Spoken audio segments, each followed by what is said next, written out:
Good morning friends. तो आज की डेट में 2026 में आप लेटेस्ट फ़ोन यूज़ करते हैं, सारी पेमेंट यूपीआई से करते हैं, व्हाट्सएप को दिन भर यूज़ करते रहते हैं और एआई की बहुत ज़्यादा हेल्प लेते हैं। तो आप 2026 में जो भी टाइम है उसके अकॉर्डिंग आपने अपने आप को चेंज कर लिया है, लेकिन जो आपके बिजनेस का ऑपरेटिंग सिस्टम है ना, वो अभी भी 2012 वाला ही चल रहा है। कौन सा? जहाँ पर मैनुअल रजिस्टर बनते हैं, डायरीज मेंटेन होती हैं, सब कुछ आपकी मेमोरी में रहता है। वो जो कम्युनिकेशन है ना आपका टीम से या कस्टमर से, वो वर्बल रहता है या व्हाट्सएप पे चल रहा है। तो आपकी टेक्नोलॉजी तो 2026 की है, लेकिन ऑपरेटिंग सिस्टम 2012 वाला चल रहा है। उससे आपका जो सिस्टम है वो ओवरलोड हो जाता है और हीटअप हो जाता है और बड़ी जल्दी क्रैश कर सकता है। तो इसका क्या सलूशन है? इसका सलूशन है आपके बिलीव्स जो 2012 वाले चल रहे हैं, जो लेकिन उनको 2026 में अपग्रेड करना है। तो इस वीडियो में आपको मैं ऐसे 5 बिलीव बताऊंगा जो कि आपके 2012 वाले ही चल रहे हैं, जिनका आपको अपग्रेड करना चाहिए और आप लोग कैसे अपग्रेड कर सकते हो, साथ में ये भी बताऊंगा। फ्रेंड्स, मैं हूँ सीए अरुण, इंडिया का leading business execution and system expert और द एग्जीक्यूशन गैप बुक का ऑथर और फाउंडर ऑफ closetheGap.in। आज हम डेलीगेशन की बात नहीं कर रहेंगे, कोई मैनेजमेंट की बात नहीं कर रहेंगे, प्रोडक्टिविटी की बात नहीं कर रहेंगे। आज हम आपके बिजनेस ऑपरेटिंग सिस्टम की बात करेंगे। तो जो मैंने इसके बारे में सीखा, ये 3 जगह से मेरा व्यू कन्वर्ट हुआ। पहले तो मैंने शॉप पे फ्रंट एंड पे काम किया, जहाँ पे मैंने डिस्काउंट, पेमेंट, डिलीवरीज, ऑर्डर्स और डीलर डिस्ट्रीब्यूटर को समझा। दूसरा नॉलेज मुझे मिली कॉर्पोरेट बोर्ड से, जहाँ मैंने सिस्टम्स, प्रोसेसेस, रोल डिफाइंड कैसे होते हैं और रूल्स रेगुलेशन को समझा कि ये बिज़नेस में कैसे हेल्प कर सकते हैं हमारी। और तीसरा, मैंने बैलेंस शीट्स को और मंथली रिपोर्ट्स को, एमआईएस को स्टडी किया। तो इन तीनों से मुझे समझ में आया कि बिज़नेस में क्या क्या प्रॉब्लम कहाँ से होती है और उसका हम कैसे कर सकते हैं। तो जिसमें प्रॉब्लम शुरू होती है ना, वो डेली वर्किंग से ही स्टार्ट हो जाती है। आप फॉलोअप मिस करते हो तो सेल चली जाती है, वर्बल प्रॉमिस देते हो कस्टमर को, कहीं नोट नहीं करते तो कस्टमर कंप्लेंट करता है, और कम डिस्काउंट दे देते हो या तो कस्टमर लॉस होता है, ज़्यादा डिस्काउंट दे देते हो तो मार्जिन बिल्कुल उड़ जाता है। तो आपका जो वर्किंग स्टाइल है ना, उसके इन्फॉर्मेशन को हम एग्जीक्यूशन में कन्वर्ट कर देंगे। तो आपका जो पहला बिलीफ है वो ये है कि जो ओनर की मेमोरी है ना, वो सब कुछ उसी के अंदर होना चाहिए। लेकिन फ्रेंड्स, जो मेमोरी है ना, वो सर्चेबल नहीं होती, शेयर नहीं कर सकते इजीली आप, वो ट्रैक तो उसे कर ही नहीं सकते।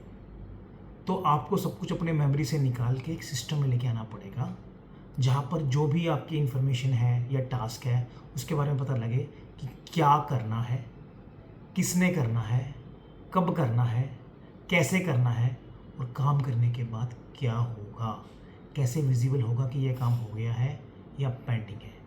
इस सब के लिए आपको किसी एक्सपेंसिव ईआरपी की ज़रूरत नहीं है। आपको बस अपनी मेमोरी और आइडियाज़ को एक सिंपल से शेयरेबल स्प्रेडशीट में कन्वर्ट करना है, या एक अच्छे सीआरएम में या प्रोजेक्ट मैनेजमेंट सिस्टम को यूज़ करके आप उसका कन्वर्ट कर सकते हो। बिलीव नंबर 2, व्हाट्सएप मेरा बहुत पावरफुल टूल है और ये मेरे बिजनेस का मैनेजमेंट सिस्टम है। फ्रेंड्स, ऐसा नहीं है। व्हाट्सएप कम्युनिकेशन के लिए बहुत अच्छा टूल है। व्हाट्सएप से आप मैसेज, फ़ोटोज़, इमेजेस एक दूसरे को भेज सकते हो। आपका वेंडर, कस्टमर, स्टाफ और आप खुद सब व्हाट्सएप पे ही हो। तो व्हाट्सएप से इन्फॉर्मेशन बड़ी इजीली जाती है। जैसे कि आपने राजेश को बोला कि कस्टमर को कोटेशन भेज दो, राजेश ने मैसेज को सीन कर लिया, ब्लू टिक आ गई, थम्स अप भी लगा दिया, लेकिन 3 दिन बाद कोटेशन तो गया ही नहीं। आपने राजेश से पूछा कि क्यों नहीं कोटेशन गया? राजेश क्या बोलेगा? सर, मुझे लगा ना अभी आप प्राइस बताओगे कि क्या प्राइस देना है। या राजेश बोल देगा कि मुझे लगा मेरा जूनियर भेज देगा। लेकिन यहाँ पे कम्युनिकेशन तो हो गया, अकाउंटेबिलिटी क्रिएट नहीं हुई।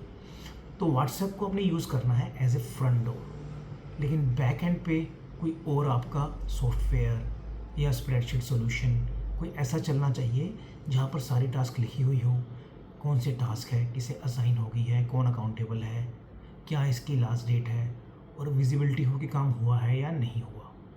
बिलीफ नंबर 3, सारे अप्रूवल और डिसीजंस ओनर के पास आने चाहिए।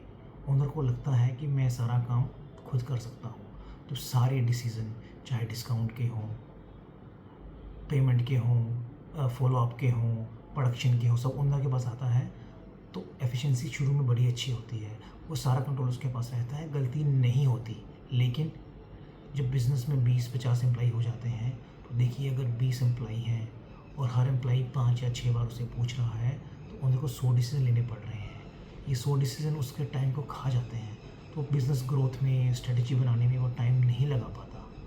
तो इसके लिए जो भी डिसीजन स्टाफ लेता है उसके कुछ लेवल डिसाइड कर सकते हो, जैसे कि 3 लेवल डिसाइड कर लो पहले, कि कुछ डिसीजन ऐसे हैं जो स्टाफ खुद ले सकता है। दूसरे में उसे कुछ कंडीशन देखनी है कि इस कंडीशन के बेस पे उसने डिसीजन ले लेना है। तीसरे लेवल पे अगर वो कंडीशन से ऊपर है तो ओनर को या सीनियर स्टाफ को एस्केलेट कर देगा, जो एक्सेप्शन हो जाएगा। तो जो पॉलिसी बनेगी वो रूटीन की चीज़ें हैंडल कर लेगी और सीनियर पर्सन या ओनर एक्सेप्शन हैंडल कर लेगा। चौथा बिलीफ, ये बहुत ख़तरनाक है, कि अगर आपकी टीम बिजी है तो काम हो रहा है।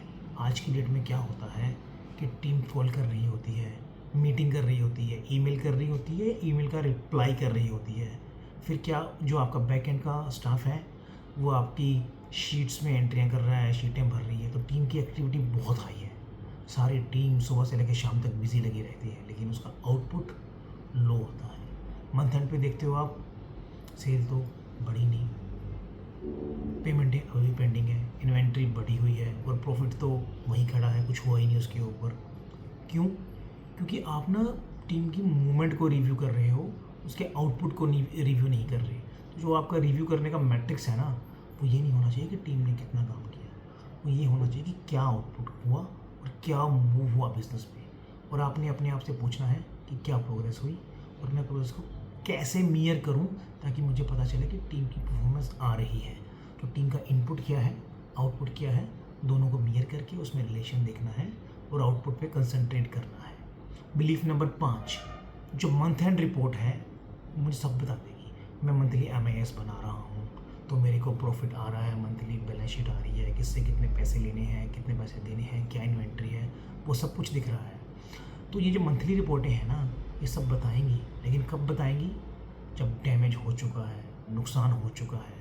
आज की डेट में बहुत स्पीड चाहिए, तो आपको कुछ अपने बिजनेस में इंडिकेटर्स बनाने पड़ेंगे जो कि आपको बताएं रियल टाइम में क्या हो रहा है, आपकी कलेक्शन की क्या एजिंग है, इन्वेंट्री की क्या एजिंग है, क्या फास्ट मूविंग है, क्या स्लो मूविंग है, कौन सी कोटेशन टाइम पे चली गई, कौन सी नहीं गई, कौन सा फॉलोअप हो गया, कौन सा फॉलोअप पेंडिंग है, कहाँ कमिटमेंट्स ओवरड्यू हैं जो होनी थी नहीं हुई, और कितनी कस्टमर की कंप्लेंट्स हैं जो आ गई हैं और ओपन है अभी क्लोज नहीं हुई। तो ये सब कुछ आपको रियल टाइम मिलेगा, तो आप उन पर एक्शन लेके बिज़नेस को फास्ट कर सकते हो। जो P&L है ना, जब गाड़ी चलाते हो तो उसका रियर व्यू मिरर की तरह है, और जो ये रिपोर्ट्स इंडिकेटर हैं ये आपके विंडशील्ड की तरह है। तो गाड़ी चलाते हुए आप फ्रंट में से गाड़ी चलाते हो या रियर व्यू मिरर में, 90% ऑफ टाइम तो मोस्टली आप आगे ही देखते हो ना, पीछे तो तब देखते हो जब एक्सेप्शन होती है।